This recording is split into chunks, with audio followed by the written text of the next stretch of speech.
नमस्कार, मैं सचिन। आप देख रहे हैं पंजाब केसरी टीवी। लोकसभा चुनाव में मिली जीत से उत्साहित कांग्रेस राज्यों में चुनावी पताका फहराने की अपनी पहली कोशिश में फेल हो गई है। हरियाणा में कांग्रेस को जीत का लड्डू ना मिल सका।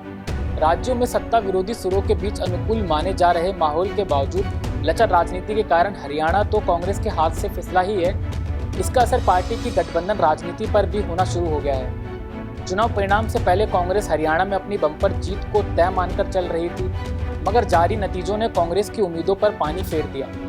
हरियाणा में भाजपा के सिर पर लगातार तीसरी बार जीत का सेहरा बंधा है। हरियाणा में कांग्रेस का प्रदर्शन कुछ दक्षिण अफ्रीकी की क्रिकेट टीम से मेल खाता है, जो लीग और सेमीफाइनल में जीतने के बाद फाइनल में बाजी गंवा देती है। आपसी गुटबाजी के आत्मघाती गोल से हरियाणा गंवाने का ही नतीजा है कि इंडिया के सहयोगी दलों ने कांग्रेस पर दबाव बनाने का अपना दांव चलने में देर नहीं लगाई।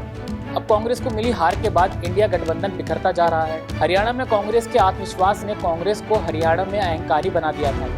हरियाणा में कांग्रेस आपका गठबंधन भी नहीं हो पाया, जिसकी वजह से हरियाणा में कांग्रेस की ताजपोशी नहीं हो पाई। आइए बताते हैं कि इंडिया गठबंधन का करार कहां लगभग खत्म। दरअसल झारखंड में इसी साल के अंत तक चुनाव होने वाले हैं, जहां इंडिया ब्लॉक में कांग्रेस के अलावा जेएमएम, आरजेडी शामिल है। हरियाणा का नतीजा कांग्रेस के लिए मनोवैज्ञानिक रोड़ा साबित हो सकता है। कांग्रेस यहां जेएमएम के सामने रोटेशन पर सीएम बनाने की शर्त पर अड़ी हुई थी। अब इन नतीजों से वो पीछे हटेगी। गौरतलब है कि रोटेशन के सवाल पर भी अब तक झारखंड में इंडिया ब्लॉक में सीटों का बंटवारा नहीं हो पाया है। वहीं नतीजों ने झारखंड में बीजेपी को आत्मविश्वास दिया है।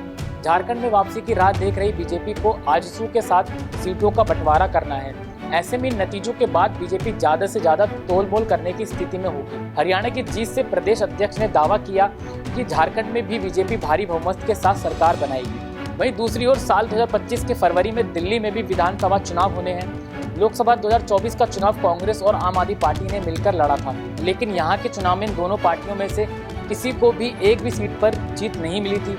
इसके बाद ये गठबंधन टूट सा गया था।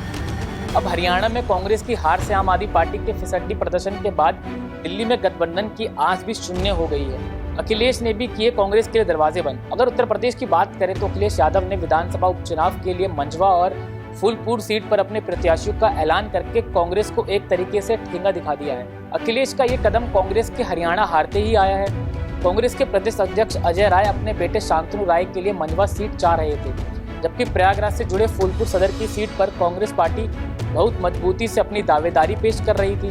अखिलेश यादव ने अपनी पहली लिस्ट में इन दोनों सीटों पर कांग्रेस के लिए दरवाजे बंद कर दिए हैं। हरियाणा में सीट बंटवारे को लेकर मतभेद के कारण आम आदमी पार्टी कांग्रेस के साथ चुनाव से पहले गठबंधन करने में विफल रही थी। हरियाणा में हार के बाद कांग्रेस कहीं न कहीं लोकसभा 2024 वाली अपनी छवि खोती जा रही है। शिवसेना नेता प्रियंका चतुर्वेदी ने कांग्रेस को नसीहत दी है। उन्होंने कहा कि कांग्रेस को आत्मचिंतन करने की जरूरत है। साथ ही कहा कि हरियाणा चुनाव के नतीजों का आगामी महाराष्ट्र चुनावों में कोई असर नहीं पड़ेगा। BJP looks like a forming government. What can be the reason behind it? अभी देखिए, चुनावी नतीजे अभी पूरे आए नहीं हैं, पर जिस तरीके से जा रहा है उससे स्पष्ट हो रहा है कि इतनी एंटी इनकम्बेंसी के बावजूद भी भारतीय जनता पार्टी अगर सरकार बना रही है, तो मैं सबसे पहले भारतीय जनता पार्टी को बधाई देना चाहूँगी कि उन्होंने ये कैंपेन अच्छे से लड़ा, जनता का विश्वास जीता। हरियाणा में डिस्पाइट एंगर वोट भी उन्हीं को गए, यानी विश्वास बनाए रखा कि बीजेपी में विश्वास बनाए रखा है। और कहीं ना कहीं कांग्रेस पार्टी को भी अपनी रणनीति देखनी पड़ेगी कि जैसे डायरेक्ट फाइट होती है बीजेपी के साथ, कांग्रेस कहीं ना कहीं कमज़ोर पड़ जाती है। तो क्यों है रीवर्क द एंटायर अलायंस, ऐसा कोई मैं मानती हूँ कि अभी नतीजे जब आएंगे तो फाइनली पता चलेगा।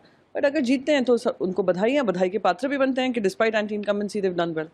जयराम रमेश ने ट्वीट किया है, कहा है कि बीजेपी जो है एडमिनिस्ट्रेशन पे लोकसभा चुनाव के बाद से ही इंडिया गठबंधन के सहयोगी दलों को कांग्रेस के प्रति सम्मान दिखाना पड़ा था। उस समय राहुल की प्रतिष्ठा और प्रभाव दोनों में ही वृद्धि हुई थी।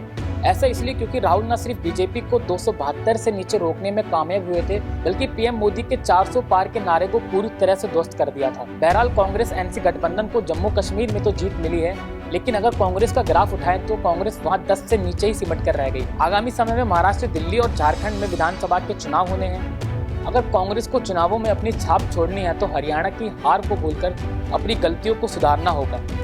देश दुनिया की तमाम खबरें देखने के लिए देखते रहे पंजाब केसरी टीवी। नमस्कार।